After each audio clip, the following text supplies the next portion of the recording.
आज म्हणजे 25 जून 2026 रोजी IBGA म्हणजेच इंडियन बुल्स अँड ज्वेलर्स असोसिएशनने जाहीर केलेल्या अंदाजानुसार 24 कॅरेट सोनं आज एकट्या दिवसात 2156 घसरलं.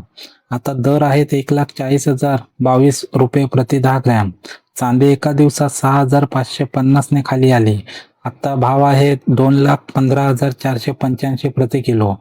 पण हे आजचे एकट्या दिवसाचे चित्र आहे. खरी धक्कादायक गोष्ट पुढे आहे. सोन्याने यापूर्वी गाठलेले सर्वात उच्च भाव होता 1,76,121 रुपये प्रति 10 ग्रॅम. आज त्या तुलनेने सोनं तब्बल 36,099 ने स्वस्त आहे आणि चांदीने एका काळी 3,85,933 प्रति किलो हा उच्चांक गाठला होता. आज त्या तुलनेत चांदी 1,70,448 ने खाली आली आहे. हे सगळं अचानक झालं नाही. याची सुरुवात झाली अमेरिकेतून. बुधवारी न्यूयॉर्कच्या कमोडिटी बाजारात सोन्यात एकट्या दिवसात 3.8% घसरण झाली. भाव होता $3,960 प्रति औंसच्या खाली गेले. चांदीचाही भाव डिसेंबर नंतर पहिल्यांदा $60 प्रति औंसच्या खाली घसरला.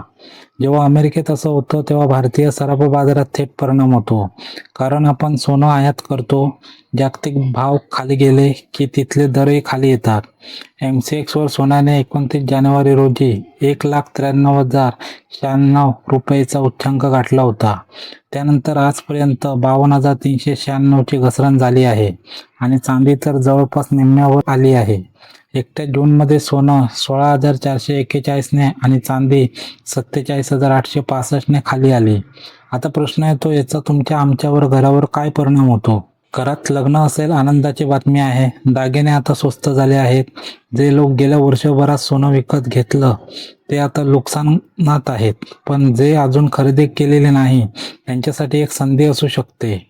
10 मे रोजी पंतप्रधान नरेंद्र मोदी यांनी एका वर्षभरात सोनं न घेण्याचं आवाहन केलं होतं. त्यावेळी सोन्याचा भाव होता 1,51,078 रुपये.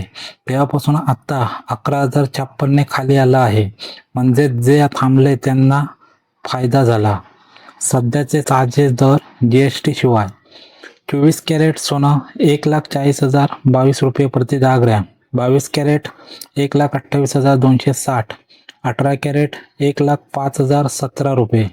14 कॅरेट 81,913 रुपये. चांदी 2,15,485 प्रति किलो. इराण युद्धाच्या काळात सोनं जास्तीत जास्त वाढलं होतं. त्या उच्च पातळीशी तुलना केली तर आता सोनं 99,075 ने आणि चांदी 52,415 ने स्वस्त झाली आहे. हा व्हिडिओ आवडला असेल तर लाईक करा, शेअर करा आणि सबस्क्राईब करायला विसरू नका. धन्यवाद.